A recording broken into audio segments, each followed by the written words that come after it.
नमस्कार विद्यार्थी मित्रांनो, आपल्या सर्वांचं स्वागत आहे ज्ञान मुद्रा अकॅडमीच्या एज्युकेशनल यूट्यूब प्लॅटफॉर्ममध्ये. नोंदणी व मुद्रांक विभाग भरती संदर्भात 3,952 पदांना या ठिकाणी मान्यता देण्यात आलेली आहे आणि नवीन जो काही सुधारित आकृतीबंध होता त्याला सुद्धा शासनाची मान्यता मिळाली.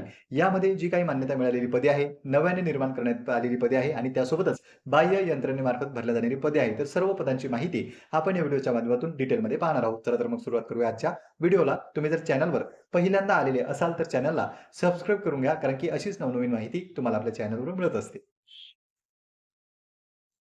त्यापूर्वी पहा मित्रांनो, जर तुम्हाला अंकगणित आणि बुद्धिमत्ता दोन्हीची तयारी करायची असेल, तर त्यासाठी सुधारित आवृत्ती सचिन ढवळे सरांची पुस्तके मार्केटमध्ये उपलब्ध झालेली आहेत. या ठिकाणी तुम्ही पाहू शकता 2025 आणि 26 ची ही सुधारित आवृत्ती आहे. पहिलं पुस्तक आहे संख्यात्मक अभियोग्यता चाचणी म्हणजेच अंकगणित आणि दुसरं आहे बुद्धिमत्ता चाचणी आणि तर्क क्षमता चाचणी. यामध्ये बेसिक प्लस सराव आणि PYQ प्रश्नांचा देखील समावेश आहे. पुस्तकाची वैशिष्ट्ये सुद्धा दिलेली आहे, ती तुम्ही पाहून घेऊ शकता. जवळच्या बुक स्टॉलवर जाऊन ही पुस्तके तुम्ही खरेदी देखील करू शकता. याविषयी जर तुम्हाला अधिक माहिती हवी असेल तर जे दिलेले नंबर आहे त्यावर तुम्हाला कॉल करायचा आहे. 8421160703 या नंबरवर कॉल करून तुम्ही या पुस्तकांविषयी अधिक माहिती मिळवू शकता आणि अंकगणित बुद्धिमत्ता दोन्हीची तयारी तुमची या पुस्तकामधून होऊन जाईल. आता जाऊया आपण आपल्या आजच्या व्हिडिओकडे.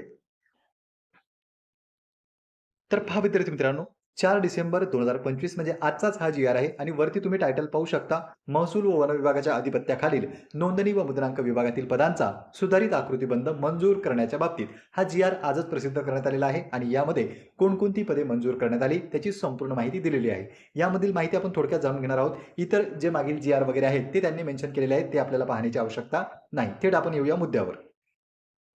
महसूल व वन विभागाच्या अधिपत्याखालील नोंदणी व मुद्रांक विभागाच्या सध्या मंजूर किती आहेत? 3,094 पदांपैकी 107 पदे निरसित करून 965 पदे नव्याने निर्माण करून एकूण 3,952 पदांच्या सुधारित आकृतीबंधास पुढील तक्त्यात दर्शवल्यानुसार मान्यता देण्यात येत आहे. म्हणजे शासनाचा याला मान्यता मिळालेली आहे शासनाची.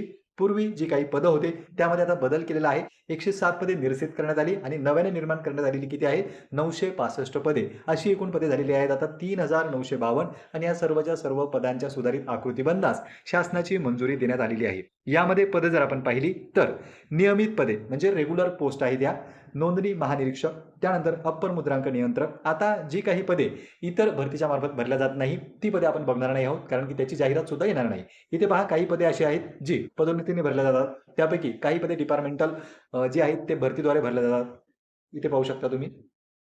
गट अ पर्यंतची आणि गट ब मध्ये जर तुम्ही आले तर त्यामधील काही पदे ही एम-पी-एस-सी मार्फत सुद्धा घेतल्या जाऊ शकतात. तर एम-पी-एस-सी पासून म्हणजे एकंदरीतच भरती ज्या पदांची निघू शकते किंवा ज्या पदांची जाहिरात येऊ शकते ती पदे आपल्यासाठी महत्त्वाची आहेत. सर्वात शेवटचे 2 कॉलम आपल्याला या ठिकाणी पाहायचे आहे. कारण की हे जे 2 कॉलम आहेत सर्वात लास्टचे, हा जो पहिला कॉलम आहे सर्वात लास्ट, तो नवीन पदांची निर्मितीबाबत आपल्याला माहिती दर्शवतो आणि जो शेवटचा कॉलम आहे त्यामध्ये ते एकूण पदे किती आहेत त्याची माहिती सुद्धा आपल्याला मिळते. म्हणजे सर्वात लास्टचे 2 कॉलम जे आहेत ते आपल्यासाठी महत्त्वाचे आहेत.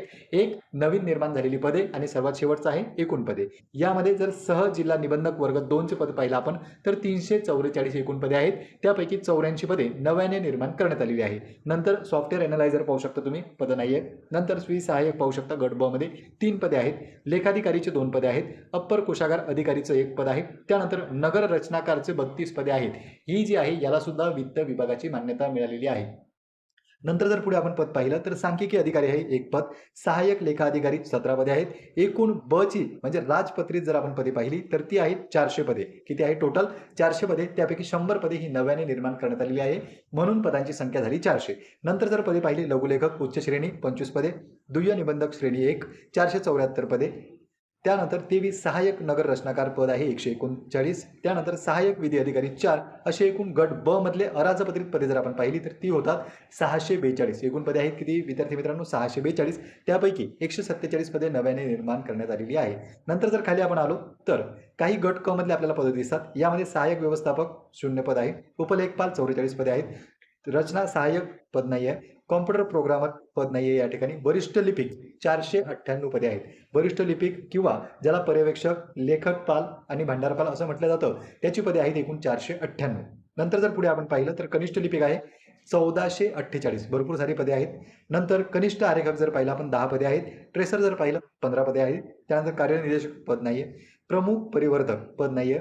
नंतर वरिष्ठ तंत्र सहाय्यक याचंही पद नाही आहे. शिपाई पदाच्या ज्या काही 284 पदासाठी जाहिरात आली होती, आता गेल्या काळामध्ये जाहिरात आली होती, अजून त्यांची नियुक्ती द्यायची बाकी आहे. पेपर वगैरे झालेले आहेत, त्याचा निकाल सुद्धा लागलेला आहे, पण अजून बऱ्याच विद्यार्थ्यांचं म्हणणं आहे की आम्हाला नियुक्ती मिळालेली नाही. कदाचित आचारसंहिता झाल्याच्या नंतर त्यांना त्याची नियुक्ती मिळू शकते. म्हणून 284 पदं या ठिकाणी मृत संवर्ग घोषित करण्यात आलेली आहे आणि विविध माहिती त्यांनी खाली डिटेलमध्ये दिलेलीच आहे. नंतर जर पाहिलं आपण सद्यस्थितीत बाह्य यंत्रणेमार्फत भरावयाची पदे, ही जी पदे आहेत ही बाह्य यंत्रणेमार्फत भरल्या जातील. यामध्ये सुरुवातीला गट क चं पद आहे जे वाहन चालक आहे आणि इतर पदे गट ड संदर्भात आहे. या पदांची माहिती पूर्वीच GRच्या माध्यमातून त्यांनी दिली होती. जे काही लास्ट 2 व्हिडिओ आपण बनवले होते त्यामध्येही तुम्हाला सांगण्यात आलं होतं की जो GR आलेला आहे आणि सध्या ज्या पदांना मंजुरी मिळालेली आहे ती पदे बाह्य यंत्रणेमार्फत भरल्या जात आहे. त्यांचा जो कार्यकाळ आहे, काही बाह्य यंत्रणेमार्फत अगोदरच पदे भरल्या गेलेली होती, त्यांचा कार्यकाळ हा फेब्रुवारी महिन्यामध्ये संपणार आहे आणि तो कार्यकाळ संपल्याच्या नंतर पुन्हा त्यांना पदे भरावी लागतील. म्हणून बाह्य यंत्रणेमार्फत जी काही पदे भरली जाणार आहेत आणि त्यामध्ये नवीन प्रस्तावित पदे जर आपण पाहिली तर शिपाईची 20 पदे ॲड करण्यात आलेली आहे. त्यानंतर दप्तरबंदची 12 पदे ॲड करण्यात आलेली आहे. एकूण पदे जर आपण पाहिली तर 33 पदे गट क प्लस गट ड यामध्ये ॲड करण्यात आली आणि आता टोटल पदांची संख्या झालेली आहे 515. तर पहा विद्यार्थी मित्रांनो, इथे आपण जवळपास संपूर्ण माहिती जाणून घेतली. ही जी पदे आहेत ही बाह्य यंत्रणेमार्फत भरल्या जाणार आहेत.